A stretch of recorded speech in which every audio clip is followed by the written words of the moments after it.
This podcast may contain graphic and/or explicit content that may not be suitable for some listeners, especially kids like me. Listener discretion is advised.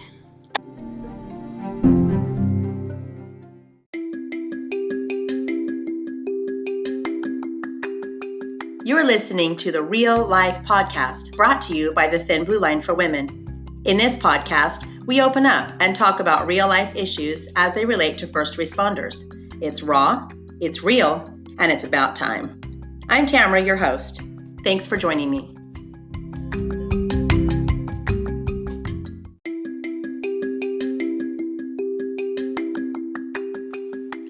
Don't forget, you can listen to the Real Life Podcast on Spotify, Apple Podcasts, Google Podcasts, Radio Public, Breaker, Overcast, Pocket Casts, and on YouTube. Thank you for joining us.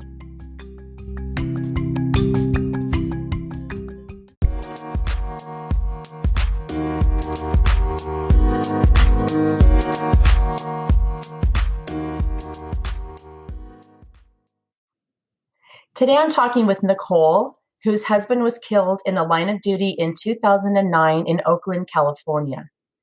Nicole is going to walk us through the beautiful story of how they met, but then she's going to share the heartbreaking story of that fateful day. Nicole, thank you so much for being my guest today. Thank you. Thank you for having me. You're welcome. Can you start out with telling us how you and Ervin met? I can. I love this story. For years, I've got to work with the Oakland Police Department and helping out doing physical therapy, massage therapy, when they would have these competitions out of the area where they were very, grueling, doing 50, 100-mile competitions. People are getting dehydrated, muscle fatigue, SWAT doctors on staff for all these different departments because they're pretty grueling. So I got to work doing basically massage therapy, physical therapy to help many of those years. And for several years, I had been there and never got to meet this Ervin Romans because for whatever reason, we just kept passing and never got to meet him or even see who he was. And then another year would pass and he actually got hurt at a competition and fell off the roof and broke his wrists. And so that year I didn't get to meet him because they took him away. And then the following year, just because of complications, he wasn't coming back to that particular SWAT competition. But, I kept hearing about him and, I knew that he was somebody, and it was never like a big deal. It was just, by chance, didn't get to meet this guy. So the particular day I finally get to meet him, it was last day we were doing cleanup. And then I had went to the local store and got a whole bunch of stuff to bring back because, these guys are powering it out every day. And I just thought it would be cool to make like this big luncheon for them. And being I was the only female that was part of the team, to do this portion. So, it was kind of like that mommy thing that I always do to everybody, having kids. And came back and made this huge taco bar and bought all this candy and stuff. And I had told a lot of the guys, hey, I don't care what you guys eat. This is all free for all. Just nobody touch my licorice. And so next thing I know, this one guy walks by because it's kind of like it was like double doors in this open room area of the hotel convention portion that we had not a convention portion, but the hotel portion, but we had double doors. And so people can kind of like walk by to the other, rooms that they needed to get into, whoever they were looking for. And so this guy walked by and he stopped and kind of back walked and looked, peered his head in. He's like, hey. And I go, hey, hello. And then I could see he was wearing, a uniform. I'm like, well, who are you? He's like, oh, I'm, Ervin Romans. And I'm like, you're who? And he was like, and I'm like, what is your name? And he was saying Erv, but I've only heard him as Ervin. So I wasn't getting that connection. of how he was saying Irv. And I go, oh, okay, yeah, come on in. I've got a whole bunch of food and stuff. And next thing I know, I turn around and he's sitting there on the couch eating my licorice. And I said, hey, everybody obviously got the message but you. And it just started conversation, because to me it was actually funny that I'm sitting here, shaking my finger at a SWAT guy for eating my licorice, But we just start having a conversation, and he's like, so you're here to do what? And I go, yeah, I work doing the physical therapy and massage therapy. He goes, oh, yeah, I've never got one. And I go, no, a few people haven't, but you're one of the guys who hadn't. And I go, well, I guess maybe next year, because I was already packing up. Literally, most all my stuff was in the car. I had just finished up the food, and I was getting ready to head out. I get out to and so we talk for a little bit, nothing long term or anything, but the part of when he walked by the front door and then walked backwards to look back into the room, I looked at him and I thought, oh my God, I've missed you. Aww. That was the feeling. It wasn't a love at first sight. It wasn't like, oh damn, who was that guy? It was, I literally felt something in my chest that made me feel like I missed him. And so I just, never thought twice, because again, it was something I hadn't felt before. So I didn't know, why I had that reaction. But, sitting there talking to him, I was, just normal. I grew up with brothers. I grew up with brothers in law enforcement, brother-in-laws. So being around these officers was no big deal to me. They were just like another one of the guys. So I kind of felt like that with all of them. They were my buds, my brothers. So I tell him goodbye. I take off to go try to get into my car. And for whatever reason, my car would not start. And I'm like, really, this is great. So I, contacted one of my other friends who I was, truly better friends with, because of course I had his number. And I said, I cannot get my car started. And we're up in Tahoe. And he goes, well, go find Irv. Go find Irv. He was a mechanic in the military. He's the closest person we have to being a mechanic.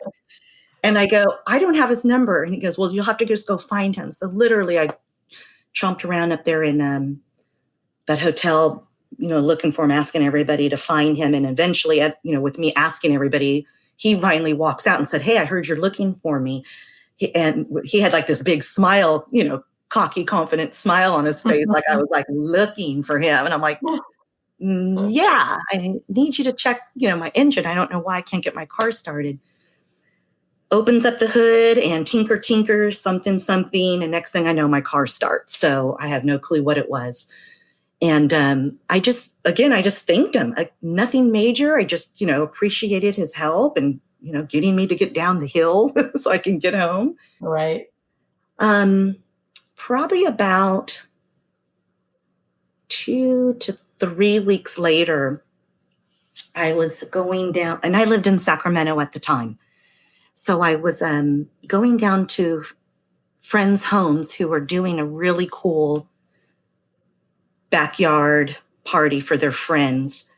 And myself and 2 of my other friends who did massage therapy, we went to their home and we set up cabanas in the backyard, and we did massage therapy under these really cool, they did the whole backyard tiki Hawaiian style.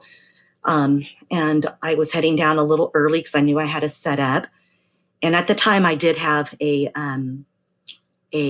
setup within a gym at one of the local gyms there. So I had other girls that worked there at the gym doing massage therapy under my basically company. So hired them. I'm like, hey, we're going to go down and do this event. So everybody was on board. I got there, like I said, a little early, but literally as I was taking the exit to go to my friend's home, they're calling me to tell me that their son, who had just left for college a few weeks ahead of that, out of state, his appendix ruptured.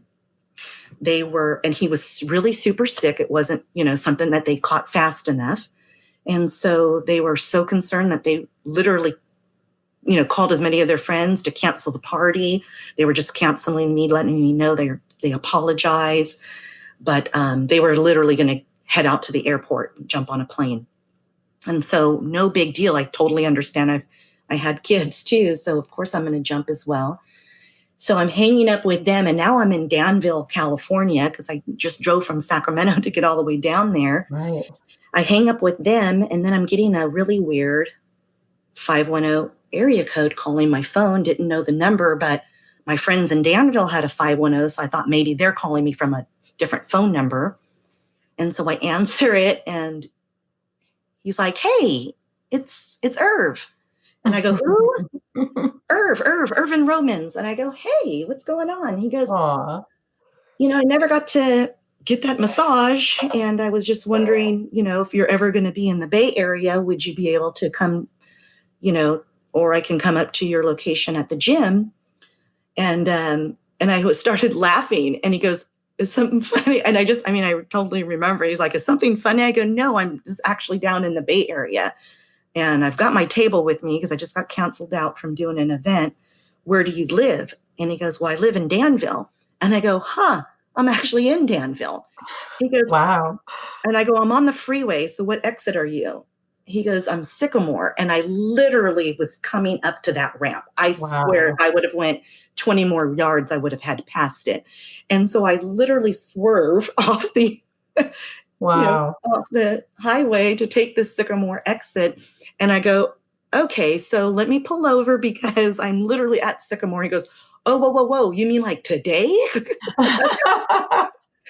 Well, you ask and you shall receive, because Right. I don't know when I'm going to be back in the Bay Area again. Or like I said, you can come up to the gym location.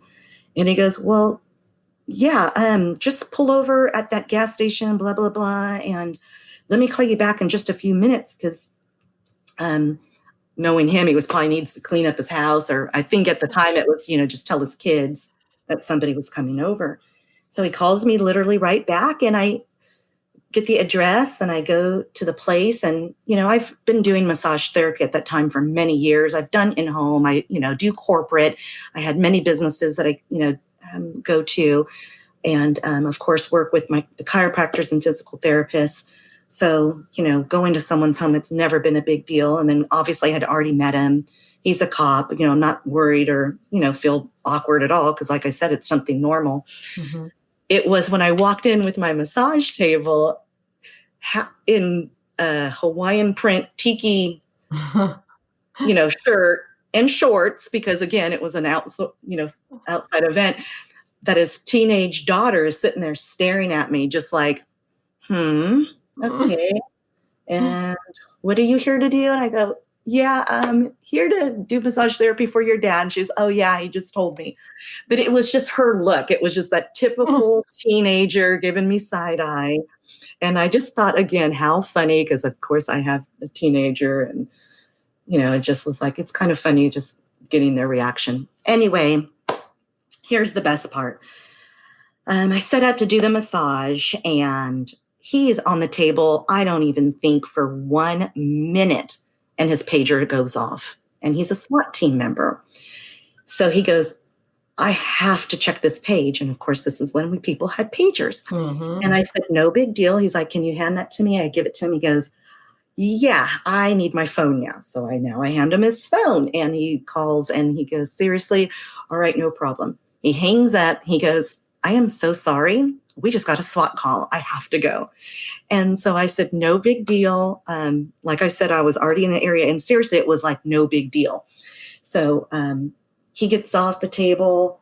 I literally don't get the sheets folded up and put back into the bag when he comes back into the room and says, "The SWAT call got canceled." Oh my goodness. "All right, no problem. Let's try this again." So literally, we tried this again. So finally, I'm able to do the massage. It's no big deal. And I'm probably just finished, or was just about 45 minutes into the massage. And his text goes off again, and her pager goes off again. He calls again. It's a SWAT call, same thing. So now he's up, gets dressed, whatever. And I'm completely packed, stuff's in the car. And I think I had gotten about 3 or 4 exits down the highway heading home, where he's calling me back and asks if I want to go have lunch with him. So Aw. that literally was This that. is this Yeah. 2005 at this point? Yes, this is Okay. 2005. Okay. So we go and have lunch at this little Mexican cantina in the Danville area. And from what I had heard, he's not like a very, I should say, not spontaneous, not, super loud, other than his voice can be super loud, but he's not like, one of those show kind of guys, like, look at me, look at me. Very confident, but never braggy or boasting, like who he is.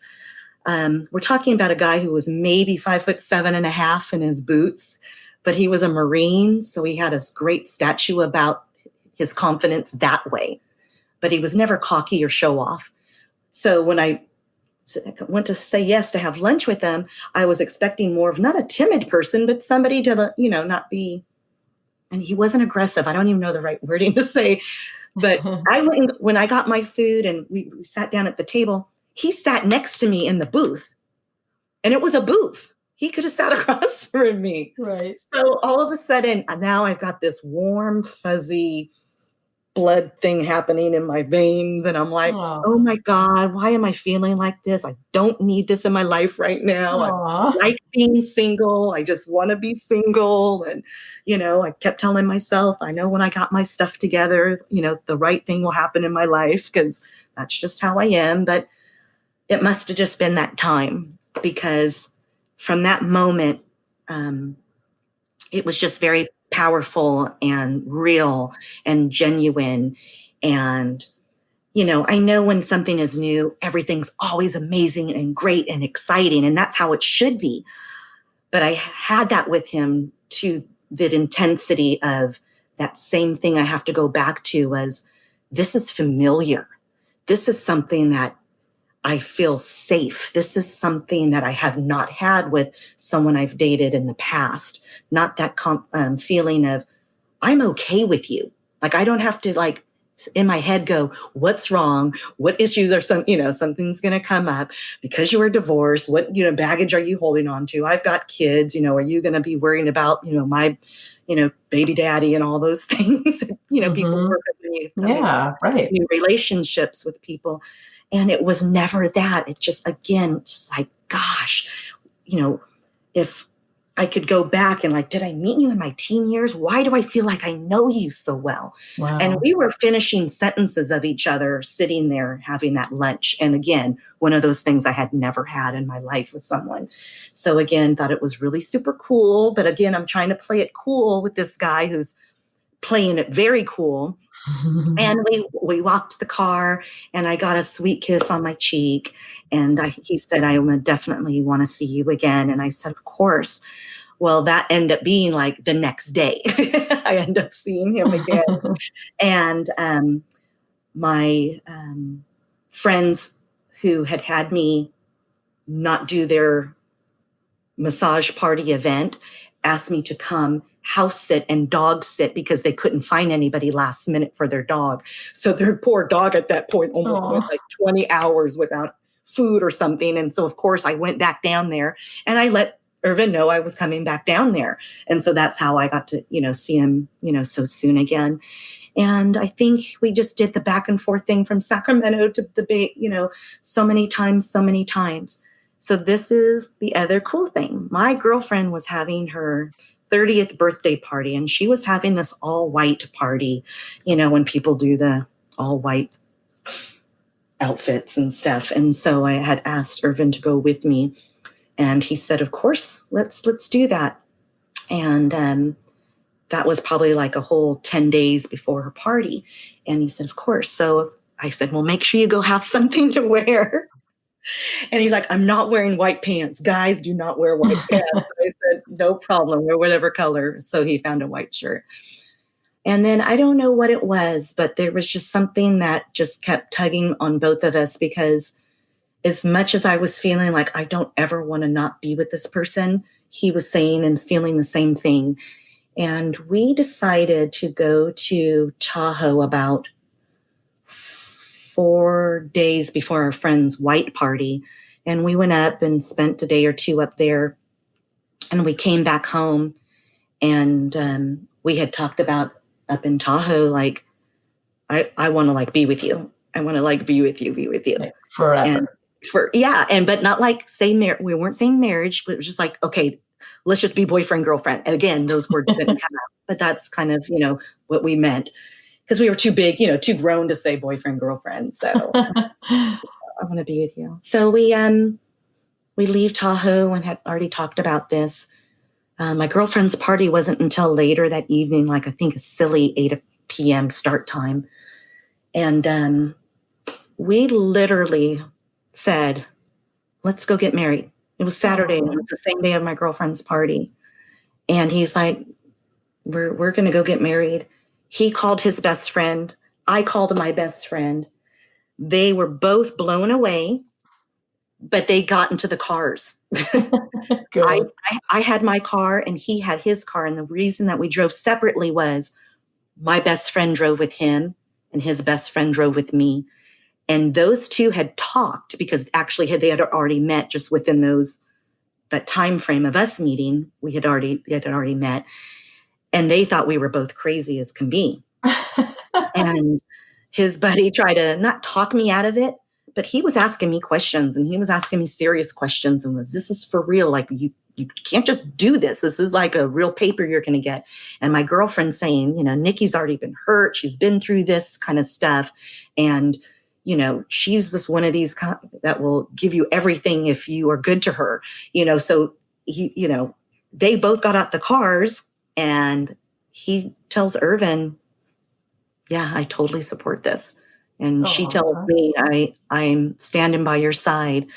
And, my girlfriend, best friend, is a photographer by chance. So all that, it just like worked out that I had the most gorgeous pictures from literally a spur of the moment of us. And literally had, got up and was able to get the license and do all that. And we literally got married 24 days later after meeting.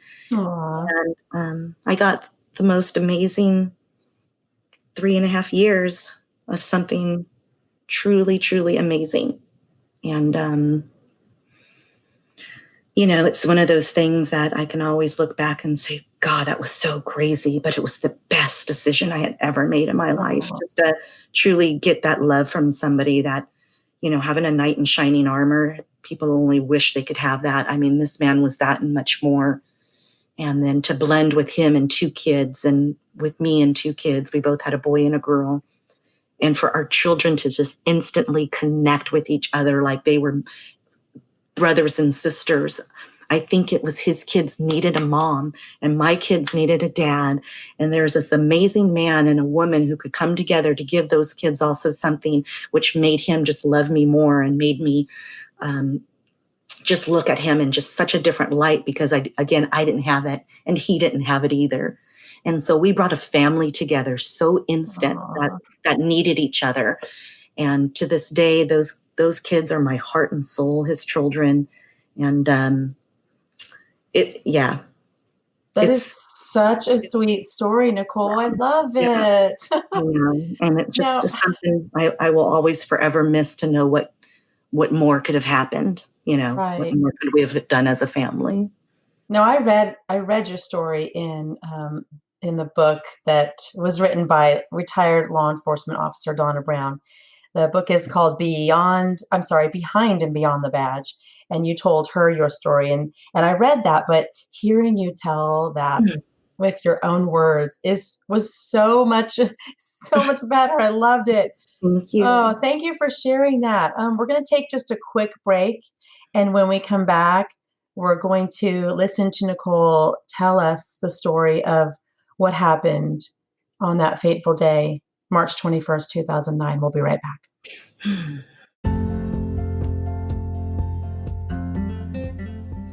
If you haven't heard about Anchor, it's the easiest way to make a podcast. Let me explain. First of all, it's free. And there's creation tools that allow you to record and edit your podcast right from your phone or computer. Anchor will distribute your podcast for you so it can be heard on Spotify, Apple Podcasts, Google, and many more. You can make money from your podcast with no minimum listenership. It's everything you need to make a podcast all in one place. Download the free Anchor app today or go to anchor.fm to get started. That's anchor.fm.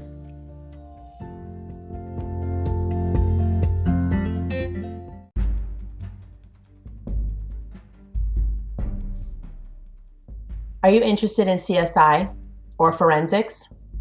The Forensic Science Academy program has been recognized as the premier training program completely dedicated to students who are launching their forensic career. The Academy offers specialized hands-on training modules in basic and advanced crime scene investigation, forensic photography, fingerprint identification and classification, crime scene management, and coroner investigations. Instruction is offered in the form of weekend workshops, online courses, webinars, and seminars. Training at the Academy of Forensic Science will give students the competitive edge employers and agencies are looking for when hiring. Past graduates are now working as crime scene investigators, private investigators, forensic pathologists, coroner investigators, forensic nurses, forensic accountants, and even criminalists. The courses are taught by forensic professionals who are experts in the field and hold membership in the International Association for Identification and other professional forensic organizations. For more information, visit forensicscienceacademy.org. Again, that's forensicscienceacademy.org. We're back with Nicole. So, Nicole, this is going to be super hard for you to tell, and it's going to be hard for the listeners to listen. But since this is National Police Week, I think it's important. So tell us what happened to your husband on March 21st, 2009. March 21st, 2009, five Oakland police officers were shot by one guy. It started with two motor officers being shot, and the guy was able to take off and run. When the SWAT team arrived, this guy was able to shoot three more, killing two of those officers on the SWAT team, and one of them was my Ervin.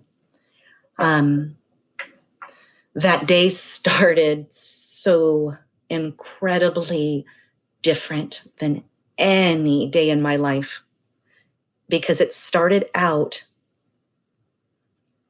like a dream and nothing had even happened yet. So I feel like I always need to shed a little bit of light about myself as well, Tamara. I am very, very spiritual. I've had a lot of things happen in my life spiritually that I can only say is something from God giving some light to me when things happen. And it was one of those days, and not knowing it. And I woke up in this amazing mood to my husband, who had not been home because of Oakland, California. He had not probably had a day off in 12 or 13 days at that point. It was crazy. And he was waking up, enjoying that he got to sleep in that morning. Mm-hmm. And that's a very rare thing for him to be able just to lay in bed and not, have a care in the world. I got up that morning to make him breakfast, and he got breakfast in bed even. Like, that's how excited I was just to have him home. Not that I wouldn't have probably done that for my husband, but, we're already 3.5 years now. And but it was just, like I said, it was just a feeling. So he calls me back up, and I'm thinking he's done with his breakfast meal. And he's like, calling me. I can hear him. I'm like, I'm all right. I'm coming upstairs. I hear you. He's like, no, I wanted you to hurry up. He's like, look at this video. And so the TV's on, and it's this beautiful white, cloudy visioning on the TV, and it's Beyonce. And it's a brand new video called Halo. And he's like, look at this. Look how beautiful this video is. Now, I look at my husband and I go, Ervin, what is wrong with you?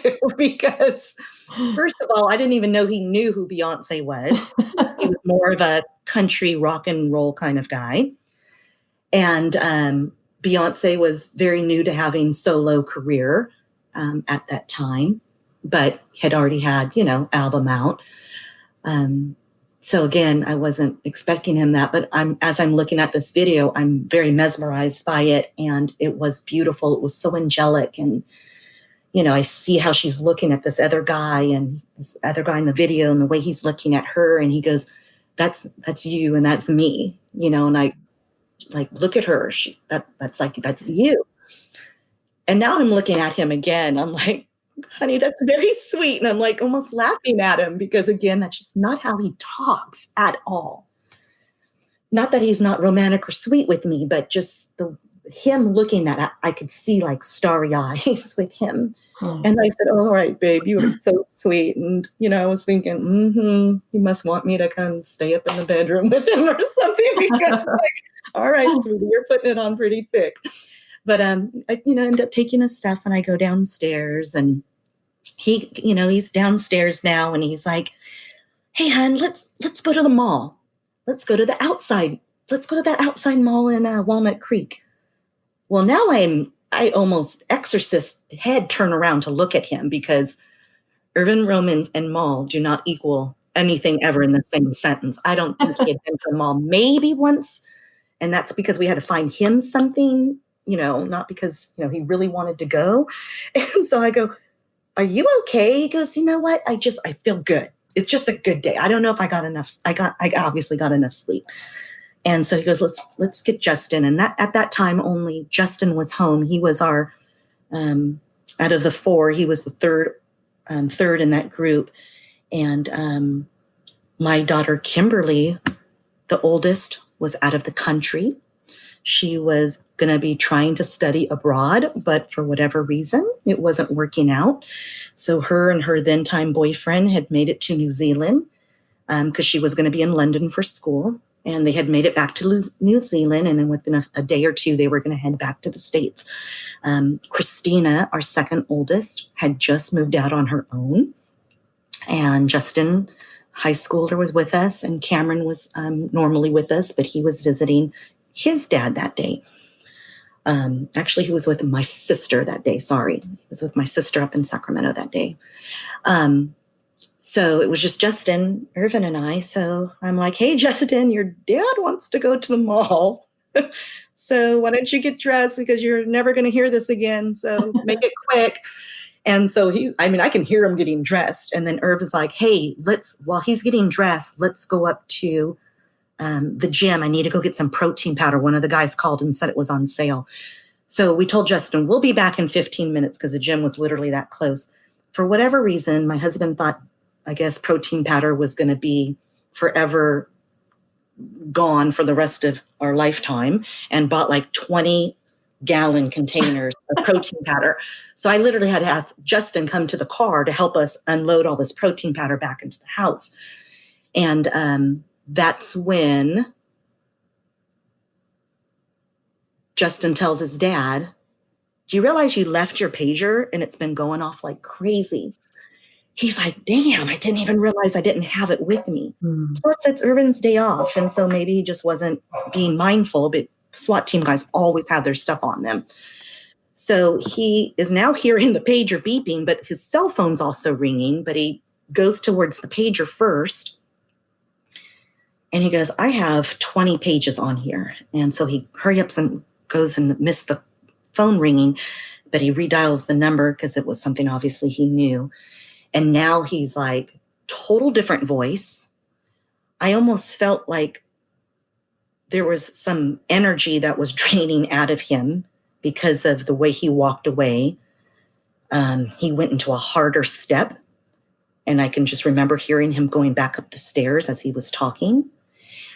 And he says, you gotta be effing, with the real word, kidding me.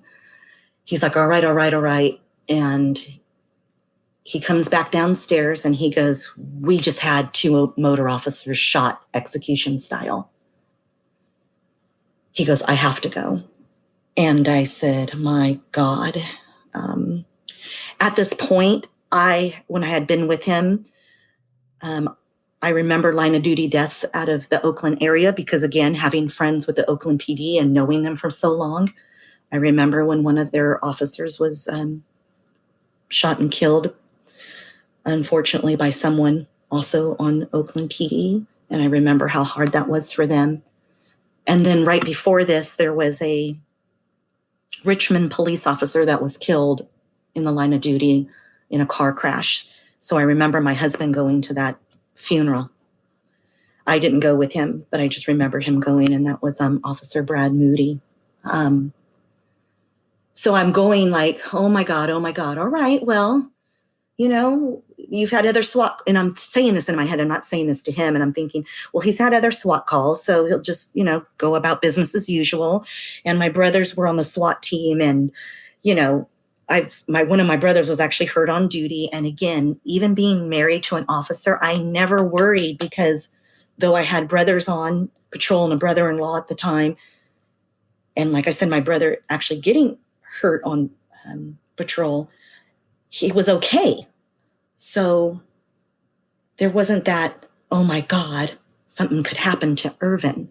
Never once did it come across my head, because I don't like also putting bad things out either into the universe. So I always was making sure that I said my prayers, and I always sent him out in safety and things like that. So he took all his bag, and I just see the trunk, opening up on the Crown Vic, and I'm watching him put all the SWAT gear that he had sitting by the door now going into the car. And he slams the car door and trunk, and he kind of just stands there.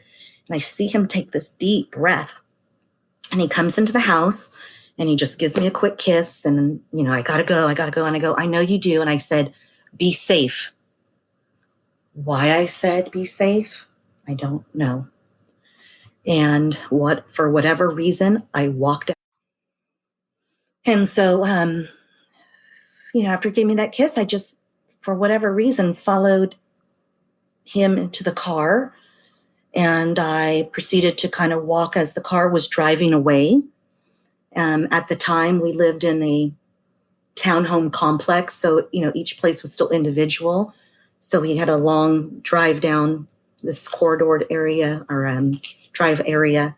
And I literally watched him, and next thing I know, I see the reverse lights come on to the car. He's, so next thing I know, he's backing up, and I'm thinking, oh no, what did he forget? Well, he backed up literally to me. He gets out of the car. He hugs me so tight and gave me the best kiss on my lips. And he said, I love you, and I'll see you soon. And as he proceeded to leave, the lights go on his car. And an hour and a half later, my husband was dead. And how I knew that was a few years back, my husband had went on this fishing trip up in Alaska with one of the guys from OPD.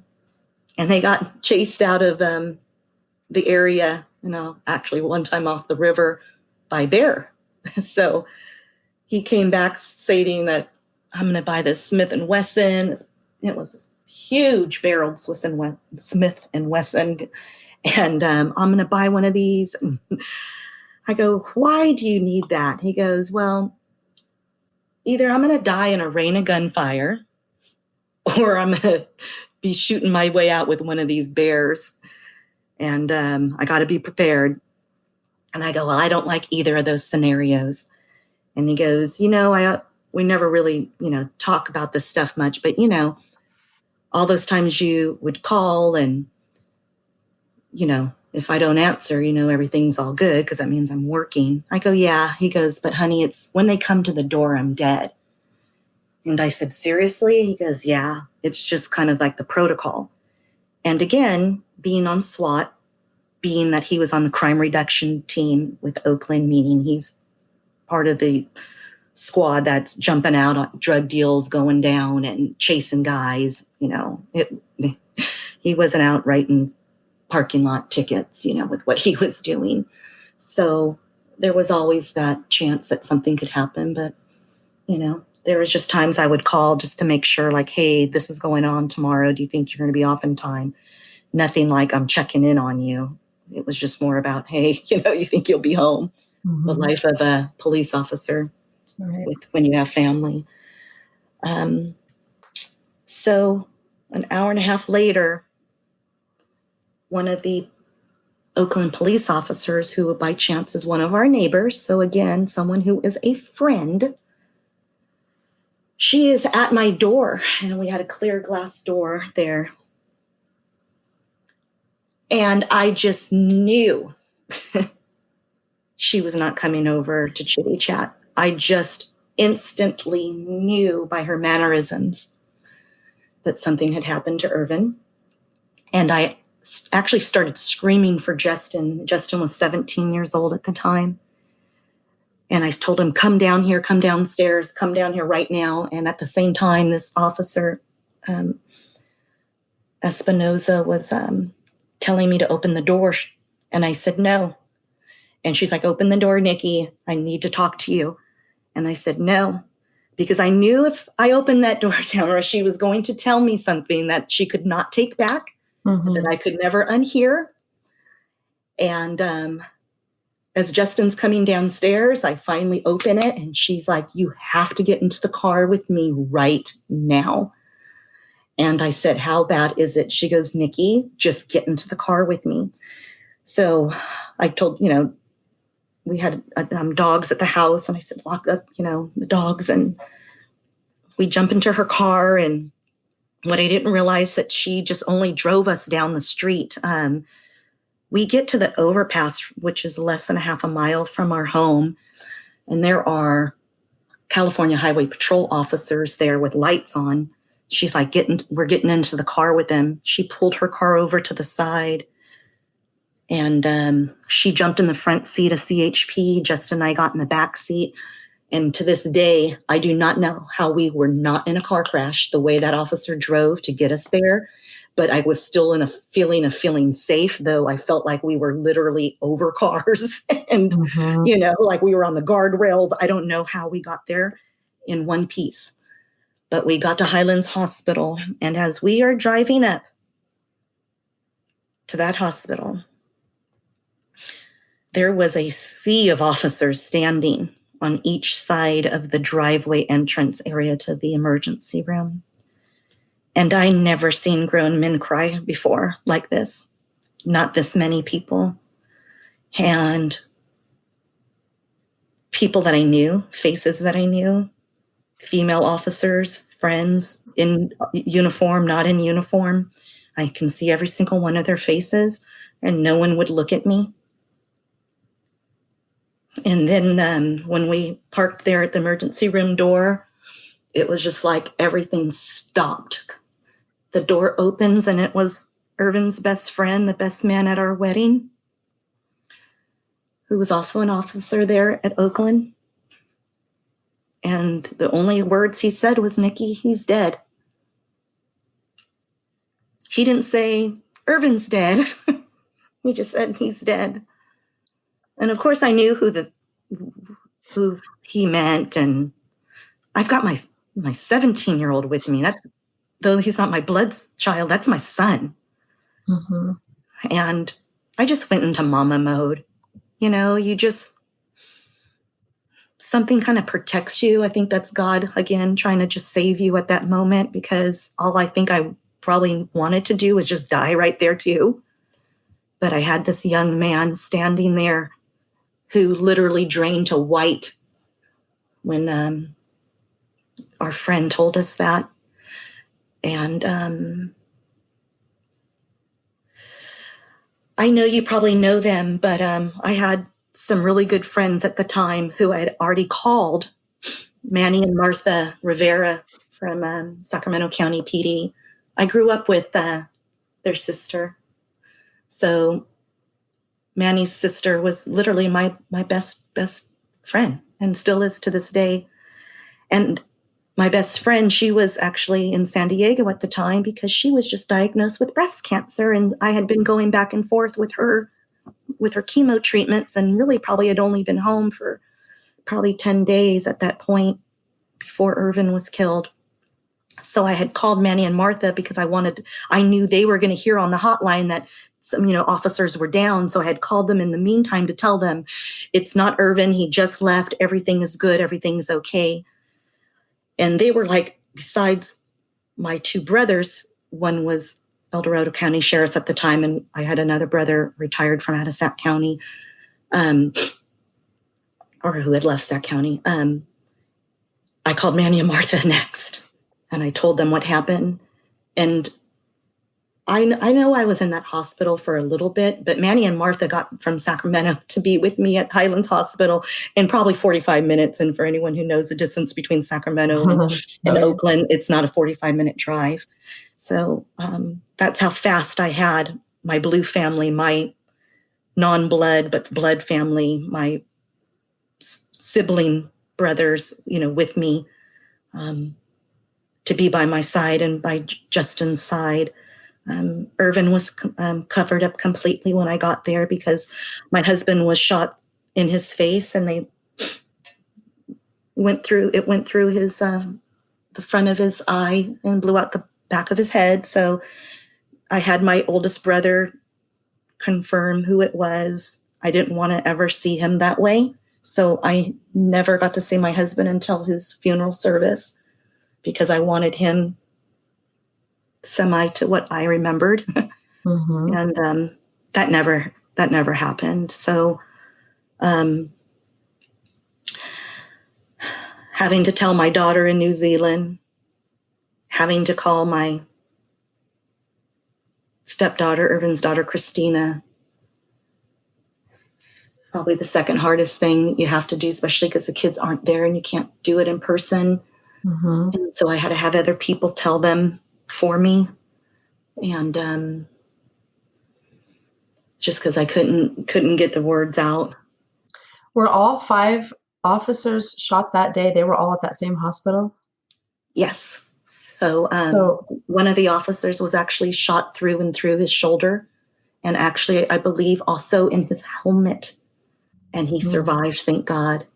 His wife had just had a baby too, so I can't even imagine that. But 2 officers were already down, like I said, motor officers. So those 2 were already there. One was put on life support and the other one was deceased. And then in the other rooms, and again, I don't know this. I think I'm just coming there because of Ervin. I totally forgot about the other 2 officers. And then you see all these rooms and all these officers standing at each room. And then the magnitude of what just happened, I'm like, what just happened? Yeah. And no one could even say. It was just literally the worst day in history for this department. And over 750 officers, and I think every single one of them was down on their knee that day. I mean, I know you've probably been to police funerals. It's pretty hard. It's very hard to see, Yeah, I'm not going to tell any of my stories. If anyone wants to read those, it's in my book, Through My Eyes. This is your time to talk about you and your husband. But can you tell me and the listeners why it's important for you to tell your story, to tell us what you just talked about? Why is it so important for you to keep telling this story? And how it helps others, especially now during National Police Week? One, I can go back to the small thing of Ervin calling me back up to the room to look at this video of Halo. It was kind of like a premonition of all these little things to come up.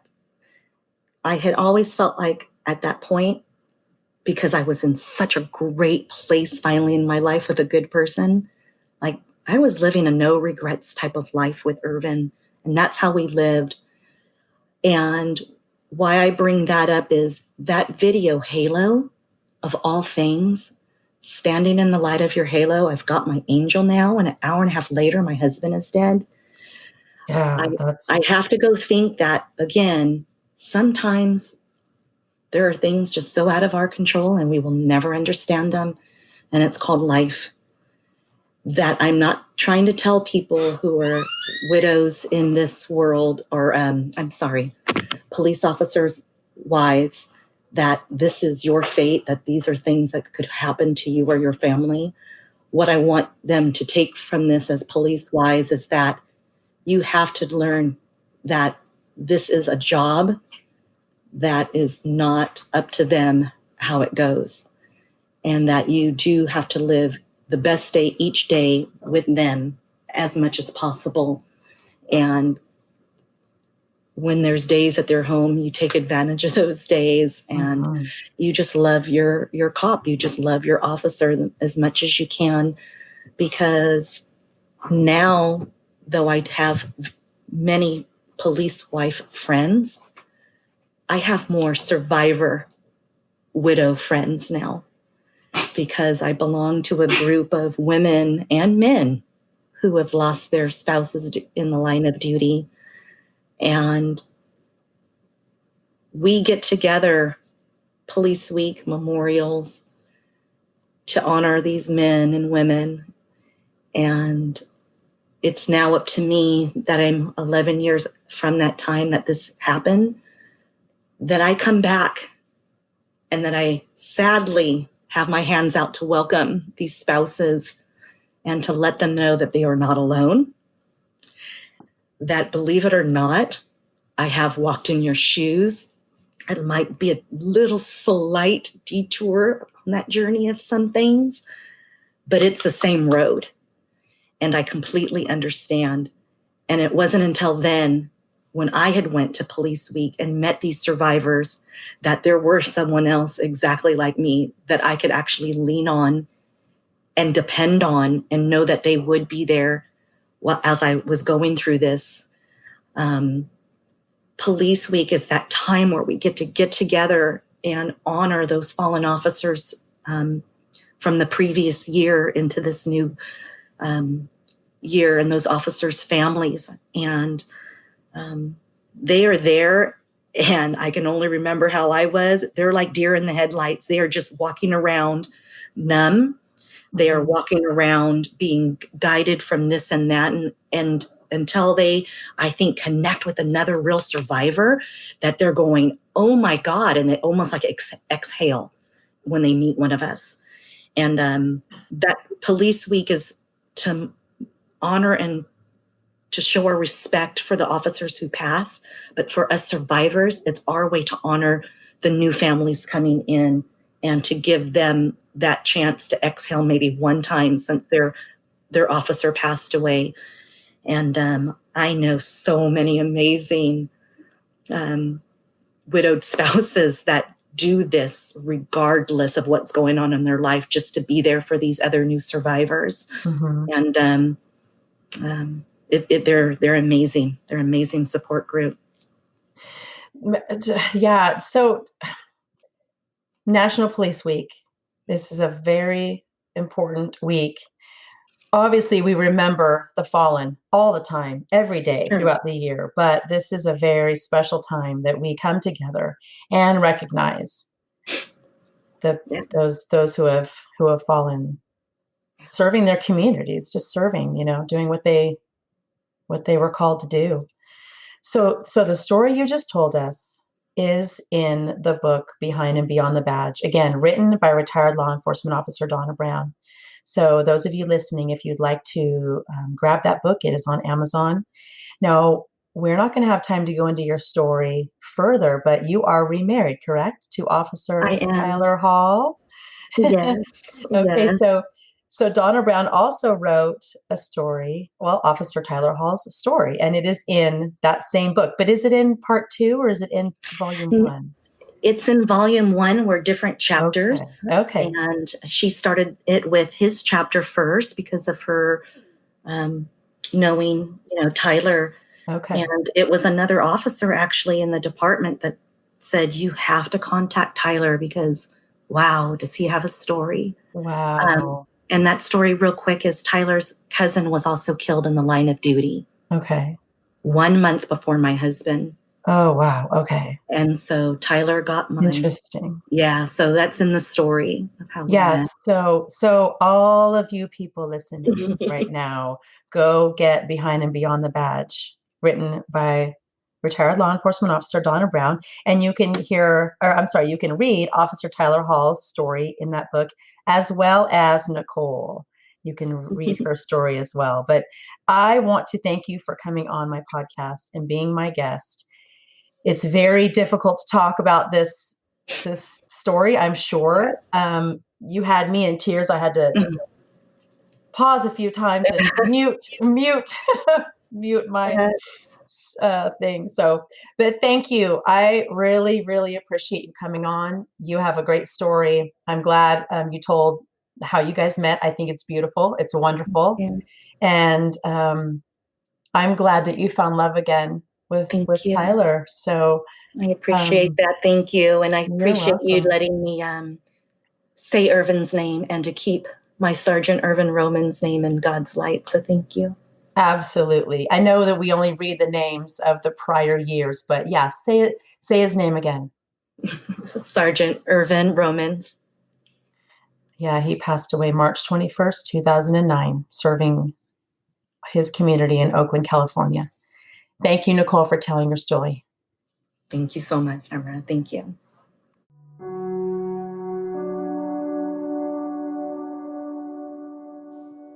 National Police Week is a time where we recognize and remember law enforcement officers who have lost their lives in the line of duty while serving their communities. Please join me for a moment of silence.